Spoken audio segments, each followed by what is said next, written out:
جو ہے بےغیرتی کی چادر تان کر سوتے رہو گے، جبکہ کافر الکفر ملت واحدہ اس کا کردار ادا کر رہا ہے، اور سارے مل کر اسرائیل کو سپورٹ کر رہے ہیں، اور اسرائیل کے درندے بچے اور خواتین کا قتل عام انہوں نے جاری رکھا ہوا ہے، اور آس پاس پڑوس کے ممالک، طاقتور ممالک، مسلم ممالک کے حکمران ان کو ٹس سے مس نہیں ہوتے ہیں۔ OIC کے سربراہان کو یہ بچے پیغام دینا چاہتے ہیں کہ آخر بچوں کا قتل عام کب تک ہوگا؟ دنیا کے لوگوں، سوات میں ایک ملالہ یوسفزئی کے لیے جنہوں نے آسمان سر پر اٹھائے تھے، آج بے شمار خواتین، ان کی نہ چادر محفوظ، نہ چار دیواری محفوظ، نہ مسجدیں محفوظ، بے شمار مسجدیں شہید ہوئی ہے۔ جب ملالہ پر حملہ ہوا تو اس کو دنیا کے لوگ کہہ رہے تھے تعلیم پر حملہ، تعلیم پر حملہ۔ آج غزہ میں تعلیمی ادارے تباہ ہوئے، مساجد تباہ ہوئی، اور مسلسل بارود برس رہا ہے۔ مسلم ممالک کے سربراہان، OIC کے ذمہ داران، کب تک سوتے رہو گے؟ جاگ جاؤ، بچوں کا قتل عام کا یہ سلسلہ کب تک چلے گا؟ یہ بچے اس سلسلے میں سراپا احتجاج ہے، اور ہم بھی یہی مطالبہ کرتے ہیں کہ بھائی مسلم ممالک، OIC کے ذمہ داران، آؤ میدان میں۔ جب امریکہ، جاپان، برطانیہ، کینیڈا اور یہ سارے کے سارے شیاطین مل کر اسرائیل کو تھپکی دے کر ساتھ دے رہے ہیں کہ فلسطینیوں کا قتل عام کرو، تو ایسے موقع پر امت مسلمہ کو بھی اپنے پیغمبر کی لاج رکھتے ہوئے، کلمے کا لاج رکھتے ہوئے، ایمان کو سامنے رکھ کر انہیں مسلمانوں کے، امت کے غم کے لیے اٹھنا ضروری ہے۔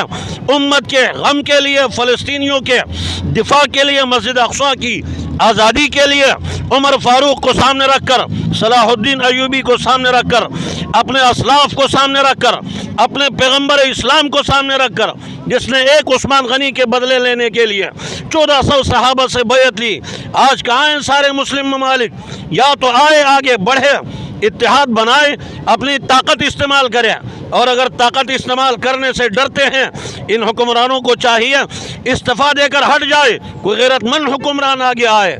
اگر یہ بھی نہیں کر سکتے تو پھر مسلمانوں کو راستہ دیں، تاکہ ہم مسلمان جا کر فلسطین کی آزادی کے لیے، ان معصوم بچوں اور خواتین اور مساجد کے دفاع کے لیے، قبلہ اول کے لیے اپنی جانیں تو کم از کم قربان کریں۔ مولانا صاحب، جیسا کہ آپ یہ کہہ رہے تھے، حکمرانوں سے آپ کہہ رہے تھے کہ غزہ کے اندر جو اسرائیل، وہاں پہ ہاسپٹل کے اوپر حملہ کیا گیا ہے، وہاں پہ شہید تھے، جو زخمی تھے، ان کو طبی امداد دی جا رہی تھی، اس حوالے سے آپ کیا کہیں گے؟ یہ ایسی اس ظلم کی مثال نہیں ملتی کہ ایک ہسپتال کے اندر 500 افراد ہیں، کتنے زخمی ہیں، کتنے معصوم بچے ہیں جو تھوڑی دیر پہلے کھیلنے میں مصروف تھے، تھوڑی دیر بعد انہوں نے درندوں کو بھی پیچھے چھوڑا، پیڑیوں کو پیچھے چھوڑا، انہوں نے فرعون کے ریکارڈ کو بھی توڑا۔ اتنے بدبختی کے ساتھ، اتنی بے دردی کے ساتھ، اتنی بے رحمی کے ساتھ ان اسپتال اور زخمی اور بچوں کے اوپر بم پھینکنا، اور انہیں بم پھینک کر تہس نہس کر کے رکھ دینا، اس نے یقیناً روح انسانی کانپ جاتی ہے۔ مگر جس میں انسانیت ہو، جن لوگوں میں انسانیت ہی نہیں ہے، جو درندے اور بھیڑیے بنے ہوئے انسانی شکل میں، انہیں خوف خدا کہاں سے اور انہیں رحم کہاں سے آئے گا؟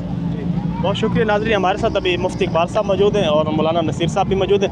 میں پہلے مولانا نصیر صاحب کے پاس جاؤں گا۔ مولانا صاحب، آج جو یہاں پہ مظاہرہ کیا جا رہا ہے، آپ کیا پیغام دینا چاہیں گے پاکستان کے حکمرانوں کو؟ بات یہ ہے کہ جب پاکستان نے ایٹم بم بنایا تو سب سے پہلے خوشی کا اظہار فلسطین نے کیا تھا کہ چلو ایک اسلامی ملک نے جو اسلام کے نام پر آزاد ہوا ہے، اس نے ایٹم بم بنا دیا ہے، اب تمام مسلمانوں کے لیے یہ کافی ہے۔ مگر افسوس اپنے حکمرانوں پر ہے کہ وہ بالکل غفلت کے نیند سوئے ہوئے، ان کو ایسا بھی نہیں لگ رہا ہے کہ وہاں کہیں بمباری ہو رہی ہے۔ تو ایک دوست ہونے کے ناطے کہ انہوں نے ہمارے ایٹم بم پر خوشیاں بنائی تھی، آج ان کے لیے کچھ نہ کچھ آواز اٹھانا چاہیے، کچھ نہ کچھ آگے بڑھنا چاہیے۔ اگر خود نہیں بڑھ سکتے تو ایک راستہ بنا دے مجاہدین کے لیے، انشاءاللہ یہ تمام کے تمام جتنے مسلمان ہیں یہ وہاں جا کر اسرائیل اور امریکہ کے ساتھ لڑیں گے۔ جس طرح امریکہ کو اور ان کے اتحادیوں کو افغانستان میں شکست دی ہے، اسی طرح انشاءاللہ فلسطین میں ان سب کے سب کو شکست دیں گے انشاءاللہ۔ جی مفتی اقبال صاحب، آپ کیا کہیں گے اس مظاہرے کے حوالے سے جو آج اسرائیل کی زندگی تباہ کی جا رہی ہے؟ اسرائیل نے جو آ کے فلسطین کے معصوم بچوں کی زندگی تباہ کر دی، ان کے بچوں کا قتل کیا جا رہا ہے، اور انسانی حقوق کی جتنی عالمی تنظیمیں وہ خاموش ہیں۔ بسم اللہ الرحمن الرحیم۔ اس پر تو میں اتنی بات کہہ دیتا ہوں، جیسے ہمارے شیخ الحدیث مولانا نور الحق صاحب نے جو باتیں کی، میں ہو بہو من و عن اسی بات پر اتفاق کرتا ہوں.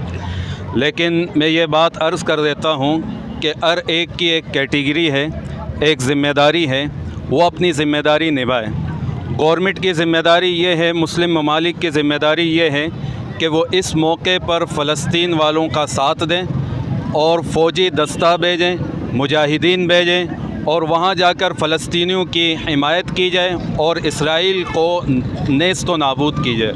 اور ان کے جو یعنی فوج ہے، جو فوج ظلم اور بربریت کے حوالے سے انہوں نے بہت بڑا معاملہ کیا ہے مسلمان بچوں کو، خواتین کو، حتیٰ کہ ہمارا اسلام یہ پیغام دیتا ہے کہ جنگ کے اندر جو بوڑھے ہیں، عورتیں ہیں، بچے ہیں، وہ آپ کے جہاد میں آپ کے مخالف نہیں ہیں، آپ ان کو بھی امن دیں، ان کا بھی تحفظ کریں.